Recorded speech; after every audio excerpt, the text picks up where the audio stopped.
오후에 살펴볼 하나님의 말씀은 히브리서 12장입니다. 히브리서 12장.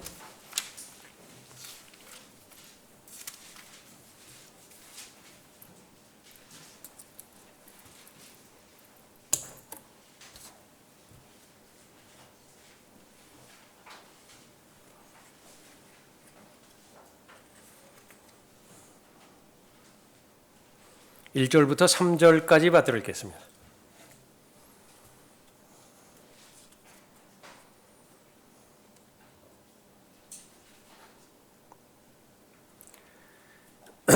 그러므로 이처럼 많은 구름 같은 증인들이 또한 우리를 둘러싸고 있으니 우리 또한 모든 무거운 것과 쉽게 애워싸는 죄를 벗어버리고 인내로 우리 앞에 놓인 경주를 하자.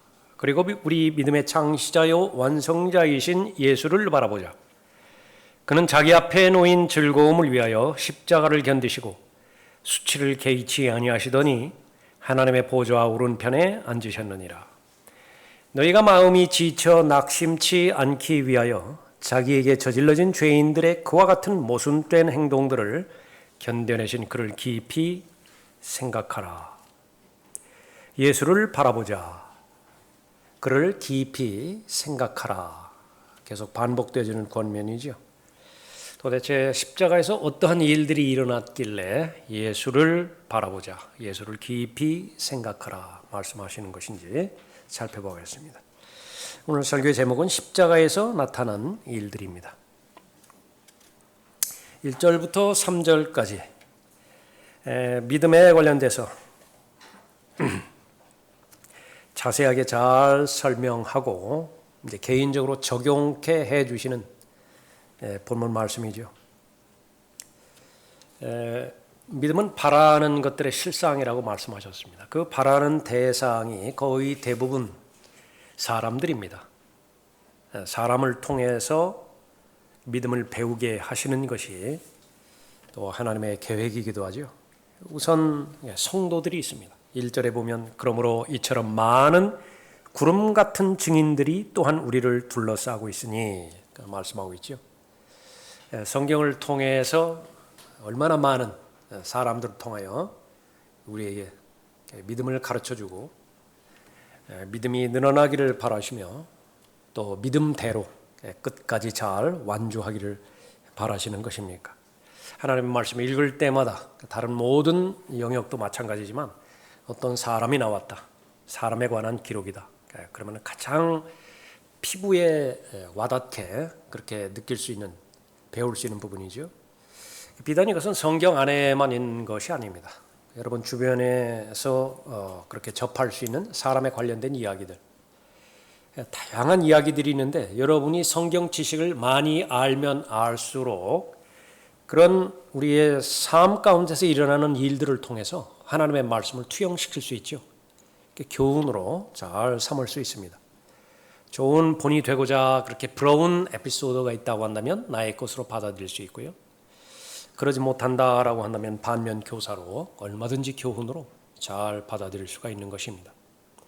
성도들을 통해서 우리가 잘 배울 수 있는 것이고요. 그 다음에 이제 궁극적인 목적은 나를 성찰하는 것입니다. 나를 바라봐야 되죠.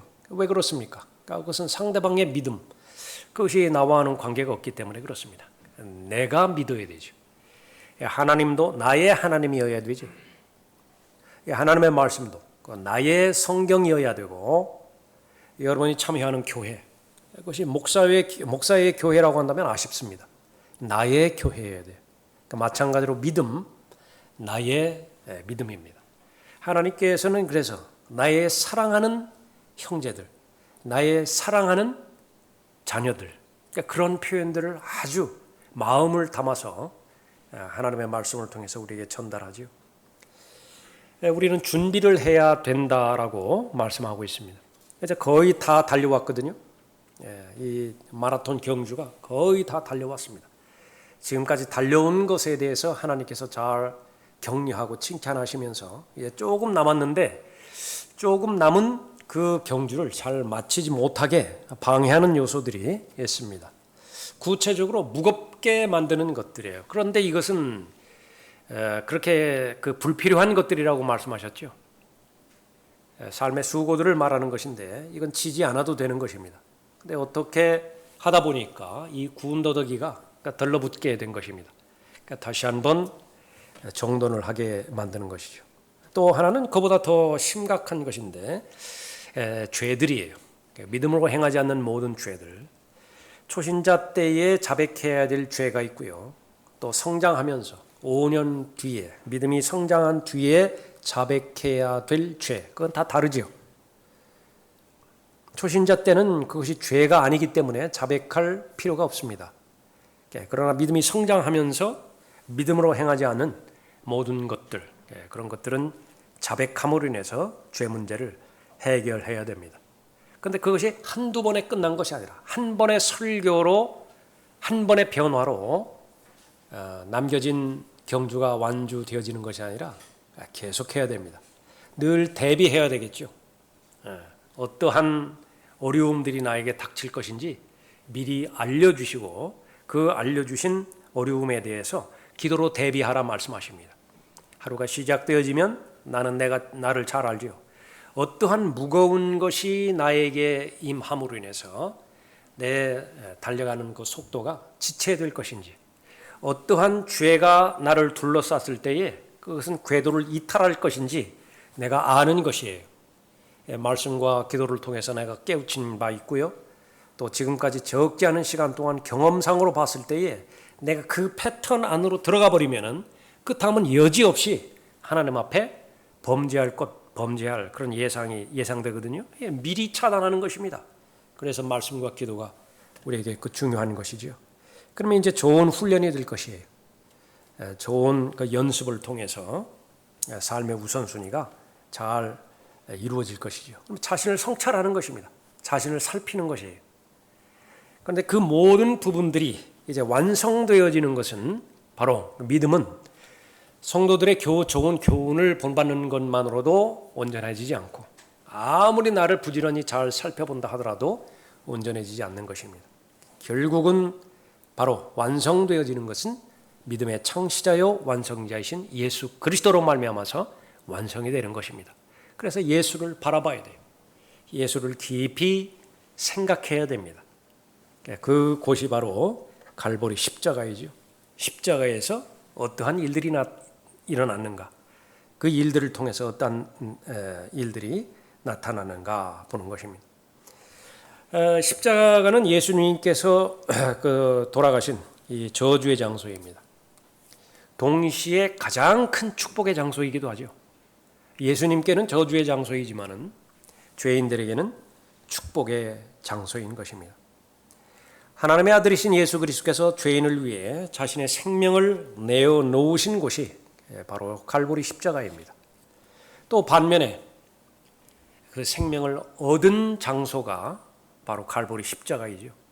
예수님께서 오신 목적대로 양들이 생명을 얻게 하기를 오실 목적으로 오셨는데 그 오신 목적이 이루어진 곳이 바로 십자가입니다. 이 사실을 알고 또 믿는 모든 사람의 고백은 바로 바울의 고백과 같을 것입니다. 형제들아, 나는 내가 붙잡은 것으로 여기지 아니하노라. 다만 한 가지 일, 즉 뒤에 있는 것은 잊어버리고 앞에 있는 것들에 손을 뻗쳐 그리스도 예수 안에서 하나님의 고귀한 부르심의 상을 위하여 그 푯대를 향해 쫓아갈 뿐이라. 경주를 똑같이 빌립보서 3장 13절 14절 말씀인데 또 믿음의 경주를 같이 설명하고 있는 그런 부분이죠. 볼 수 있어야 됩니다. 어떤 분이신가 우리 눈에는 보이지 않지만 믿음의 눈을 통해서는 볼 수 있는 그런 부분입니다. 십자가에서 어떠한 일들이 일어났는가, 어떠한 일들이 나타나는가. 첫 번째로 예수님께서 하나님의 어린 양으로 드려지셨습니다. 2절 다시 보십시오. 그리고 우리 믿음의 창시자여 완성자이신 예수를 바라보자. 그는 자기 앞에 놓인 즐거움을 위하여 십자가를 견디시고 수치를 개의치 아니하시더니 하나님의 보좌 오른편에 앉으셨느니라. 오전 설교 때 살펴봤었죠. 부끄러움에 관련돼서, 수치에 관련돼서. 철들기 전에 그렇게 엄마가 부끄럽더니요. 엄마가 부끄러워요. 무엇 때문에 그런지 몰라요. 철들고 나서는 가장 큰 효자가 되죠. 그러면 이제 그때가 철드는 때가 되는 것입니다. 영적으로 철들기 전에는 하나님이 부끄러워요. 예수님이 부끄럽다고요. 근데 철들고 나서 하나님이 그렇게 자랑스러울 수가 없습니다. 나중에 알아봤죠. 예수님께서는 단 한 번도 우리를 형제라고 부르는 데 있어서 부끄러워하신 적이 없어요. 아버지 하나님은요, 단 한 번도 예수 그리스도의 보혈로 구원받은 하나님의 자녀라고 부르시는 데 있어서 부끄러워하신 적이 없습니다. 그런데 내가 영적으로 그 사실을 알지 못했을 때는 한없이 부끄러워했습니다. 더 나아가서 우리가 예수 그리스도와 동행하고 예수 그리스도를 섬기는 데 있어서는 첫 번째는 우리가 법적인 영역에 있어서 우리는 마땅히 예수 그리스도를 섬기고 도울 수 있어야 되죠. 이게 최하입니다. 법적인 그 부분에 있어서 그래요. 그것을 다른 말로 한다고 한다면 우리가 빚진 자라 그렇게 말하고 있습니다. 사도 바울은 늘 빚진 자로서 삶을 살아갔습니다. I am debtor, 채무자예요, 나는. 그런데 정상적인 상태에서는 빚을 갚아야 되겠죠. 그 관점에서 살아갔습니다. 누가 너를 구별시켰느냐? 내가 가지고 있는 것 중에 받지 않은 것이 무엇이냐? 고린도전서 4장 7절 말씀입니다. 이것도 역시 마찬가지로 나는 빚진 자다. 똑같은 말입니다. 누가 너를 구별시켰느냐? 내가 가지고 있는 것 중에 받지 않은 것이 무엇이냐? 이제 내가 받았다면 어찌하여 받지 않은 것처럼 자랑하느냐? 그러니까 이 부분에서 자유롭게 되어지지 못하면 나는 정작 자랑스러워해야 될 하나님에 대해서 부끄럽고 수치스럽게 여기고요. 아무것도 아닌 나 자신에 대해서는 내세우게 되어 있습니다. 자기 피할하게 되어 있어요. 그런데 하나님께서 객관적인 입장에서 법적인 관점에서 물어보는 것이죠. 소유권 목록 중에서 내가 법적으로 내 소유가 된 거 뭐냐? 내가 받은 것 가운데서 받지 않은 것이 무엇이냐? 또한 너희 몸은 너희가 하나님으로부터 받은 바, 하나님으로부터 받았다라고 말씀하셔요. 우리의 몸이. 너희 몸은 너희가 하나님으로부터 받은 바 너희 안에 계신 성령의 전인 것을 알지 못하느냐? 너희는 너희 자신의 것이 아니니라. 그런데 우겨요. 내 거라고. 왜 그렇죠? 남의 땅인데 거기 들어가 가지고서 어떻게 우막 짓고 하다 보니까 한 20년 30년간 버텼어요. 오래 살게 되면 그거 자기 거 된다면서요. 그렇다고 해요. 오래 있으면 자기 거 된다고 그러더라고요. 그건 고집입니다. 그러니까 법적으로는 해당 사항 안 되는 거예요. 너희는 값을 치르고 사는 것이니 그러므로 하나님의 것인 너희 몸과 너희 영으로 하나님께 영광을 돌리라. 이거 최하예요. 그러니까 법적인 그 기준으로 볼 때 나는 빚진 자로서 하나님과 동행하고 또 예수 그리스도를 바라봐야 되는 것은 하고 싶다고 해서 하는 것이 아니라 그것은 내가 빚진 자로서 바라야 되는 것이죠. 그런데 그것은 바로 낮은 수준이고요. 그 다음에 이제 하나님의 사랑을 경험하게 되어집니다. 처음에 하나님을 섬길 때에는 두려움 가운데서 종의 관점에서 하나님 섬겨요. 섬기지 않을 때는 뭔가 일어날지 불안해요. 그것으로부터 시작되어집니다. 그 다음에는 이제 보상이 따를 것 같아요. 내가 이 일을 이만큼 하면 얼마만큼 하나님께서 보답해 주시겠다. 그래서 의도하지는 않지만 거래와 흥정이 거기에 포함이 되어집니다. 아버지 잘 알아요, 그게. 요놈 봐라. 아버지하고 거래하려고 하는 거예요. 근데 그거 아주 기특하게 봐줘요. 왜 그렇습니까? 귀엽거든요. 자라나는 과정이니까. 근데 이제 똑같이 성인이 되어지면 동기가 사랑이에요. 아버지가 일하니까 나도 일하는 거예요. 그 다음에 무슨 보상이라든지 그 결과, 그것은 결과로 따라오게 되어지는 것이죠. 우리가 십자가를 부지런히 이렇게 바라보고 십자가를 통과한다고 한다면 그 모든 초보 단계부터 시작해서 성장하는 단계, 이제 마지막에 하나님을 사랑하는 단계에서 예수 그리스도를 바라볼 수 있습니다. 그 시작이 예수님께서 하나님의 어린 양으로 자신을 들이셨다라고 하는 사실을 십자가를 통해서 아는 것입니다. 예수 그리스도를 우리가 바라보고 예수 그리스도를 생각할 때 그분의 오심을 계속해서 반복해서 생각나게 하고 기억하게 하는 것은 현명한 일입니다. 이는 내가 하늘에서 내려온 것은 내 자신의 뜻을 행하려는 것이 아니요 자신의 뜻을 행하려는 것, 자아실현이라고 그러죠.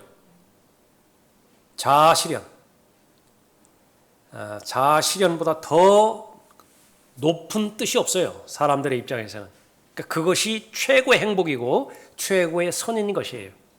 그러니까 그것을 실현하기 위해서 그렇게 애쓰고 자기 통제하고 또 고생하는 것입니다. 즐거움 가운데서 바라보는 것이에요. 자아 실현할 그 때를 바라보고, 예수님은 반대로 말씀하십니다. 자아 실현을 위해서 내가 이 땅에 내려온 것이 아니라 누구를 바라봤습니까?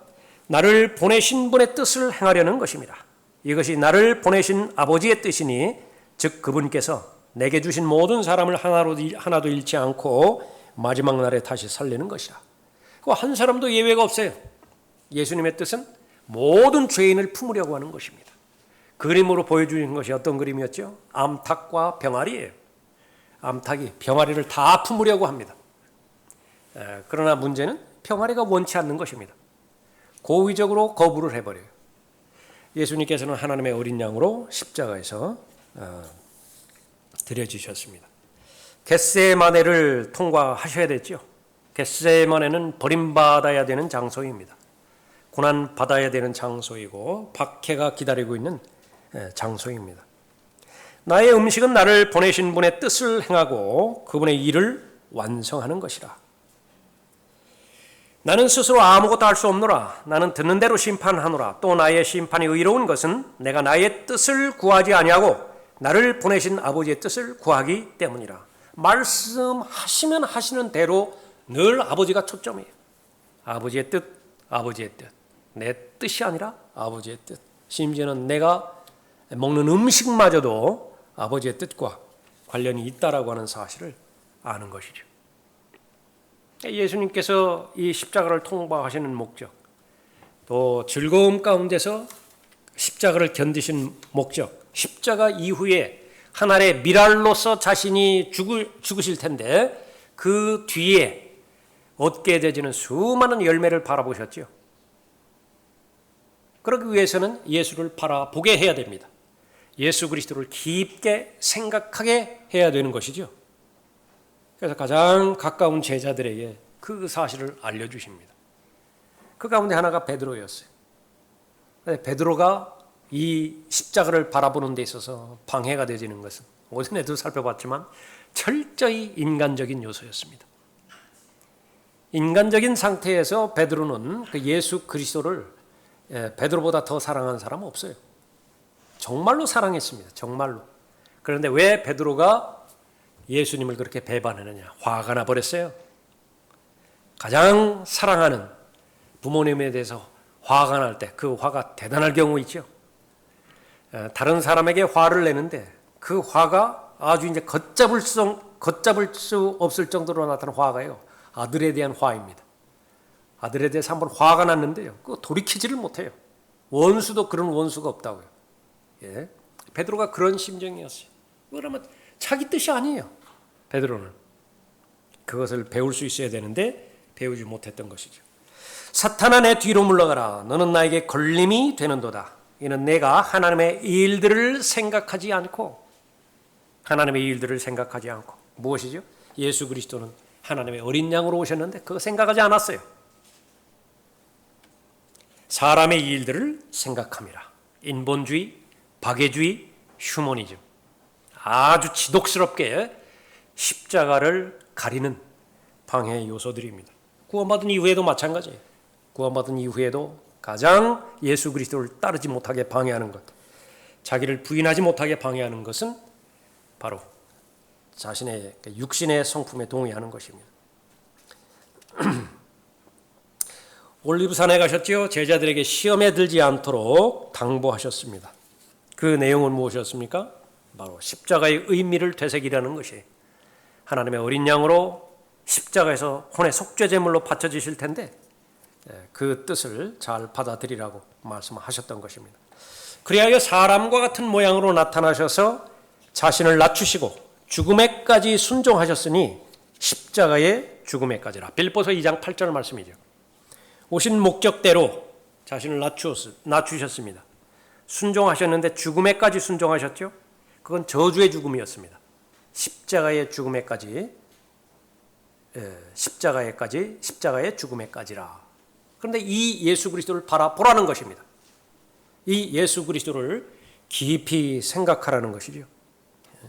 그래서 하나님의 뜻에 순종하는 데 있어서 어떠한 크나큰 희생이 있다 하더라도, 그 대가가 아무리 크다 하더라도 오신 목적대로 희생하신 것입니다.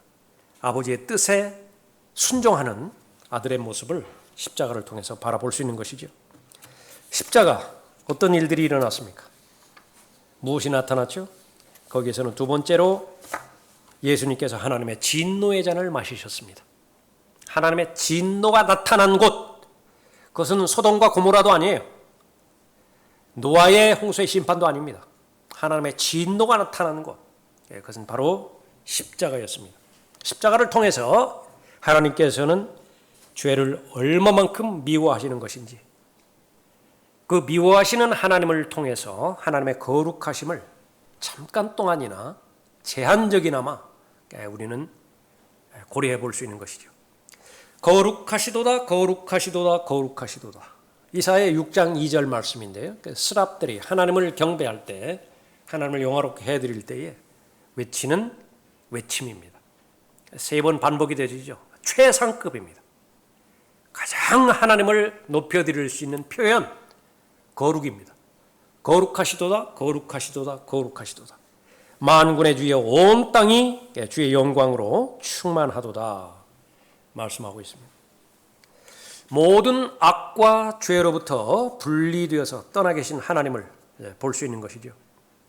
성소와 성소, holy, 지성소, holy of holies, 거룩하다라고 하는 그 부분이죠. 성소와 지성소를 통하여 하나님을 알 수 있는 하나님이십니다. 성막의 모든 섬기는 일, 그것은 피 흘리는 것과 관계가 있죠.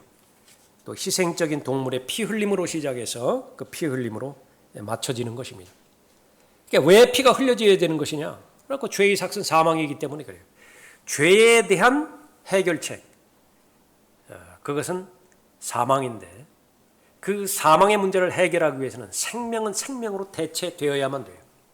그 방법 외에는 없습니다. 그런데 그 생명은, 죄인의 생명은 죄인의 생명을 대체할 자격이 없습니다. 그 죄인이 아닌 생명이 어디 있는 것이냐? 하나님 생명밖에 없거든요. 하나님의 생명은 어디에 있습니까? 하나님의 피에 있어요.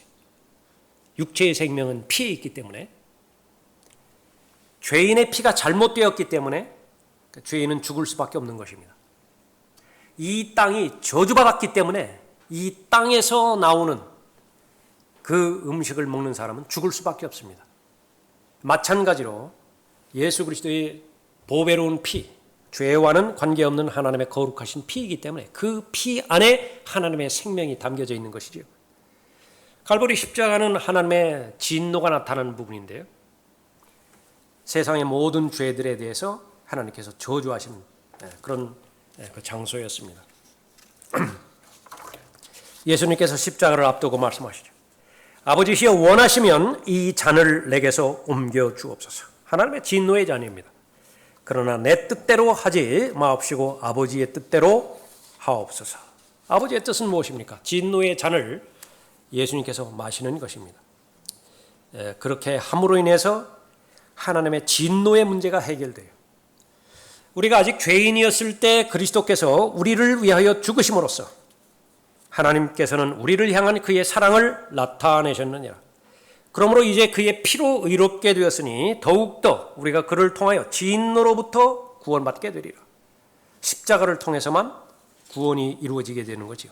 십자가를 통해서만 하나님과 화해하게 되어지는 것입니다. 화해하게 된 결과는 무엇입니까? 더욱더 화해하게 된 우리는 그의 생명으로 인하여 구원받게 되리라. 생명까지 연결이 되어지는 것입니다.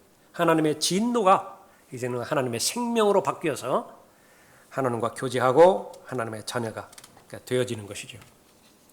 십자가에서 예수님께서 하나님의 진노의 잔을 마셨던 것입니다. 이 죄에 대해서 얼마만큼 하나님께서 미워하시는 것이냐? 최초의 죄, 인간이 저지른 최초의 죄는 가장 작은 죄예요. 맞습니까? 가장 작은 죄예요. 얼마만큼 가장 작은 죄냐? 경범죄에도 해당되지 않아요.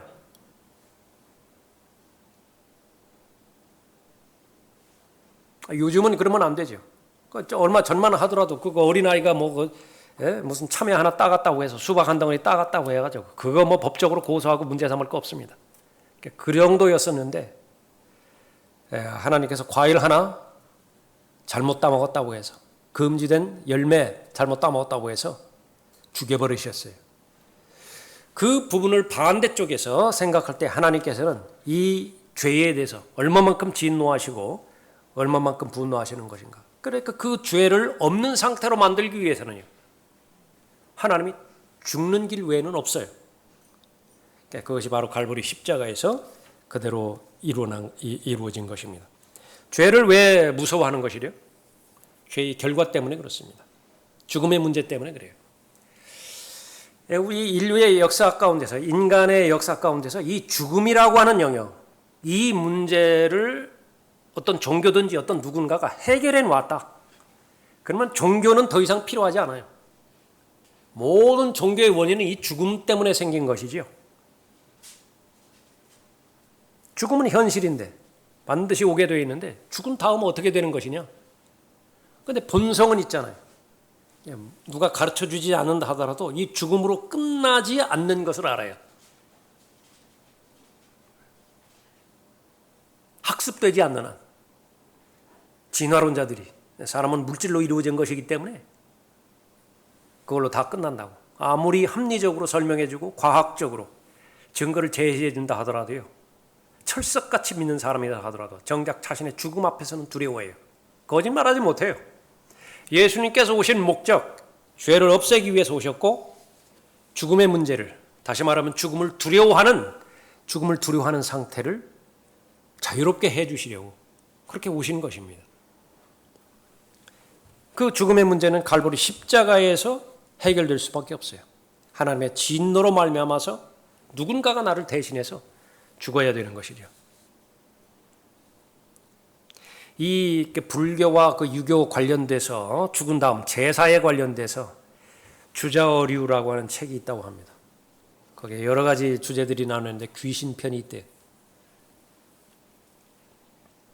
사람이 죽은 다음에 그 사람의 혼, 그 사람의 정신, 어떤 상태에 머물러 있게 되는 것이냐, 그것을 설명했다고 그러죠. 우리가 살고 있는 이 동아시아계, 또 불교가 그렇게 발생한 그 인도, 유교가 발생한 무슨 중국 관련돼서 그런 부분, 다 문화가 다 다르죠. 근데 우리나라는 특이하게 혼합에 돼 있어서 아주 명수예요. 혼합을 그렇게 잘 시켜요. 유교와 불교가 아주 짬뽕이 돼 있는 상태가 오늘날까지도 영향을 미치는 제사 문화입니다. 사람이 죽으면 어떻게 되는 것이냐? 이 동아시아권에서는 이 세계가 단일 세계예요. 단일 세계라고 하는 것은 무엇이냐 그러면 한 테두리 안에밖에 없습니다. 살아도 이 공간에서 사는 것이고요, 죽어도 이 공간 안에서 사는 것이. 어떤 사람이 농담 삼아서 그렇게 이야기했다고 합니다. 시어머니를 아주 극진히 잘 봉양했던 며느리인데 시어머니가 일찍 돌아가셨어요. 그래서 그 납골당까지 잘 모셨다고 합니다. 근데 자신이 이제 남편하고 더불어서 또 그렇게 그 죽음을 준비해야 되는 때가 있어요. 그 남편이 제안했다고 합니다. 그 어머니 모신 납골당에 우리도 함께 들어가자고. 그러니까 그 착하던 며느리가 죽어서까지 시어머니하고 같이 있어야 되느냐고. 예. 무엇을 믿는 것이? 죽어서도 같이 있는 것이, 같은 공간 안에 있는 것입니다. 계속해서 사람은 몸을 떠났지만 그 정신은 계속해서 살아간다라고 믿는 것이죠. 그런데 그 혼백이 어디에 있느냐면 뼈에 있다고 묻는 거예요. 뼈에 있다. 근데 요즘은 또 문화가 다르잖아요. 그러니까 이것이 얼마만큼 어설프고요, 얼마만큼 모순적이고 일관적이지 않다라고 하는 것은 알기만 하면 상관이 없어요. 알기만 하면. 사람이 죽은 다음에 어떻게 되는 것이냐.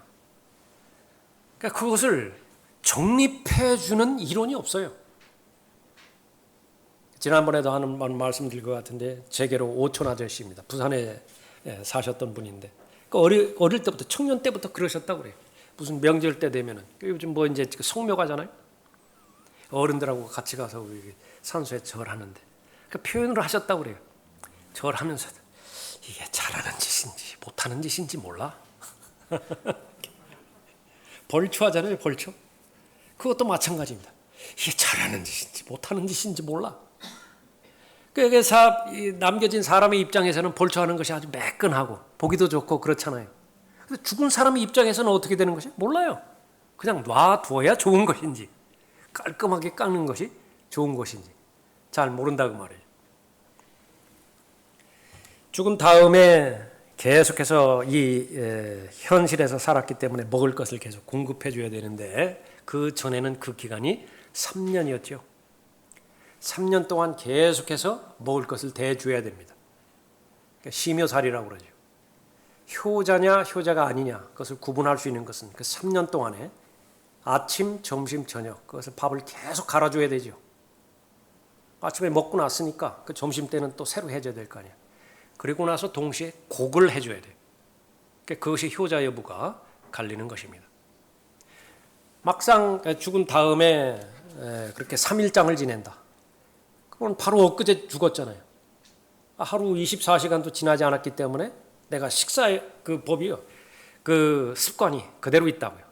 그러니까 정식대로 한다고 한다면 그 3일장 동안에 계속 아침, 점심, 저녁 밥을 갈아줘야 돼요. 갈아줘야 돼요. 그리고 나서 시간이 지날수록 이제 1년에 한 번, 두 번만 그렇게 갈아서 그렇게 하기만 하면 된다. 어디서 어디까지가 그것이 인정이 되어지고 어디까지 받아들여질 것이냐. 그것은 참 아이러니하지만은, 그러니까 여기에도 종교가 감이 든 것은요, 그걸 다 받아들인다는 것이, 다 받아들여서 이 죽음의 문제를 그렇게 받아들이는 것입니다. 그렇다고 한다면 이것이 그냥 이 성경과 관련 없는 이런 타 문화권, 무슨 불교라든지 유교라든지 혼합주의라든지 거기에만 해당되는 것이냐, 또 그렇지도 않아요.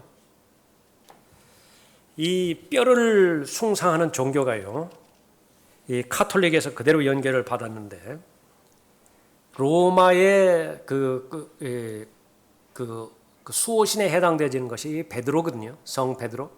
로마의 뼈 위에 성당을 지은 거예요. 베드로 성당입니다. 그러니까 항상 베드로의 그 로마의 성당은요, 그것이 유명하면 유명할수록, 영향력이 있으면 영향력일수록 그 밑에 뼈가 있다고요. 반드시. 그러니까 로마에 해당되어지는 것은 베드로 뼈고요.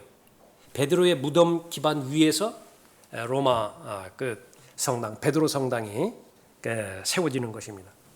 스페인에 유명한 산티아고 순례길이 있는데, 산티아고 순례길에서 거기에는 그 성당은 또 누구의 뼈 위에 지어졌느냐 그러면 야고보 뼈예요. 야고보의 뼈에 그렇게 지어졌다. 그래서 거기 그 베드로의 야고보의 무덤 위에 세워진 성당, 거기까지 가는 여정을 산티아고 순례길이라 그렇게 정해져 있는 것입니다. 또 인도에는 도마 무덤이 있어요. 도마. 베드로가 이 로마에 간 적이 없어요. 간 적이 없다고요. 또 야고보가 스페인에 간 적도 없어요. 다 만들어낸 얘기합니다. 지어낸 얘기예요. 인도 역시 마찬가지고요. 인도 첸나이에 도마 기념교회가 있습니다. 그러니까 이것도 아주 여기에 교회에 한번 방문하는 것이 대단한 업적으로 생각하는 것입니다. 또 하나 살펴보면 그 베네치아, 그 베니스에 거기에 마가의 뼈가 있습니다. 근데 여기에 세워진 성당, 산 마르코 성당인데 이것은 규모가 대단합니다. 그래서 이 각 도시마다 수호성이 있는 것인데 그 성도가 있죠. 수호성, 그 베네치아의 수호성이 마르코예요. 그 마가라고요. 다 미신이에요. 성경만 안 하면 관련이 없다. 성경의 용어만 빌려왔다 뿐이지. 이렇게 죄의 죽음에 대해서 진실에 대해서 왜곡시키는 것이 마귀입니다. 사람들의 타락한 본성을 통해서 십자가를 통해서 이 죽음의 문제가 완전히 해결된 것입니다.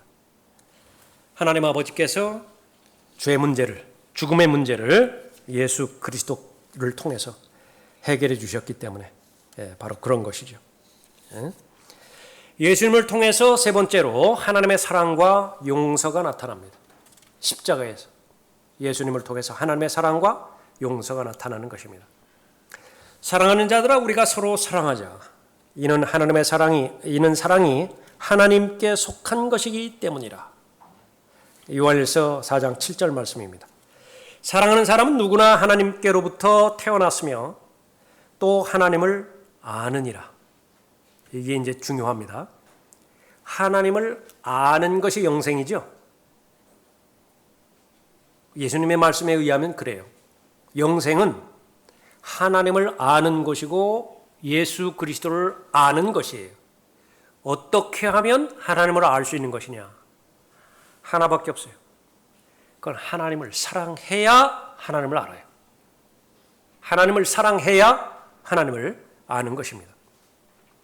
사랑하지 아니하는 자는 하나님을 알지 못하나니 하나님은 사랑이시기 때문이라. 근데 그 하나님의 사랑을 알기 위해서는 어떻게 하냐면 나타난 하나님의 사랑이 있거든요.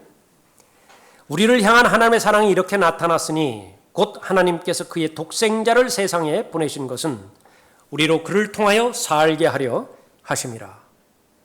여기에 사랑이 있으니 우리가 하나님을 사랑하는 것이 아니요 그분이 우리를 사랑하시고 그의 아들을 우리 죄들을 위하여 화목제물로 보내신 것이라. 사랑하면 하나님을 알 수 있습니다. 사랑하지 않으면 하나님을 알 수 없어요. 그 사랑은 어디에서만 발견되는 것이냐 하면 십자가예요. 십자가에서만 유일하게 하나님의 사랑이 발견되어지는 것이고요. 십자가를 통과하는 그 유일한 길을 통해서만 하나님의 사랑 안에 들어가는 것이지요. 창세기 22장에서 아브라함이 시험을 받죠.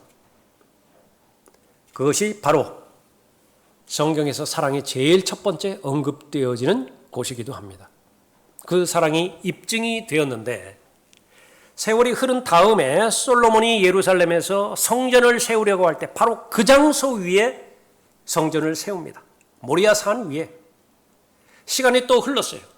창세기 22장 기준에서 약 1700년의 세월이 흐른 다음에 똑같은 장소에서 하나님의 사랑이 나타납니다. 갈보리의 사랑이에요. 모리아 산 거기라고요. 사랑하는 자들아 우리가 서로 사랑하자. 이는 사랑이 하나님께 속한 것이기 때문이라. 사랑하는 사람은 누구나 하나님께로부터 태어났으며 또 하나님을 아느니라. 십자가를 통해서 하나님의 사랑이 나타났죠. 또 하나님의 용서가 나타난 것입니다. 그 결과 하나님의 말씀에 의하면 하나님의 교제권 안으로 우리를 초청해 주셨어요. 아버지 하나님과 아들 하나님과 성령 하나님의 교제권. 요한복음 1장 1절에서 태초에 말씀이 계시니라 말씀하셨죠. 그 처음부터 형성되었던 하나님의 교제권 안에 예수 그리스도를 통하여 하나님의 사랑 안에 넣어주신 것이죠. 우리가 보고 들은 것을 너희에게 전함은 너희도 우리와 교제를 갖게 하려는 것이니 참으로 우리의 교제는 아버지와 그의 아들 예수 그리스도와 함께하는 것이라. 우리가 너희에게 이런 것들을 쓰면 너희의 기쁨이 충만하게 하려는 것이라. 아버지 하나님은 태양 광선에 비교할 때에 보여지지도 않고 느껴지지도 않는 빛이죠. 예수 그리스도는 태양 광선에 비교할 때에 보여지는 광선입니다. 볼 수 있는 빛이에요. 가시광선이에요.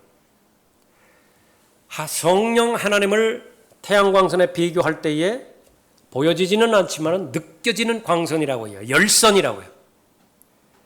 아버지 하나님은 화학선이 해당되지고요. 아들 하나님은 가시광선에 해당되지고 성령 하나님은 열선에 해당되어진다. 그 말은 무슨 말이냐? 그것은 바로 성령께서 인도해 주신 가르침 안에 머물러 있는 사람. 다시 말하면 성경에서 언급하고 있는 예수 그리스도를 바라보자. 예수 그리스도를 깊이 생각하라. 이것이 나의 진리가 되어졌다고 한다면 여러분의 마음은 변화가 있는 것입니다. 영적 감각에 의해서 영적 경험을 이루는 것입니다. 사람은 그 힘으로 살아가요. 그 힘으로 살아가는 것입니다. 영적 우울증이 무서운 것은 무엇이냐 그러면 아무것도 느껴지지가 않아요.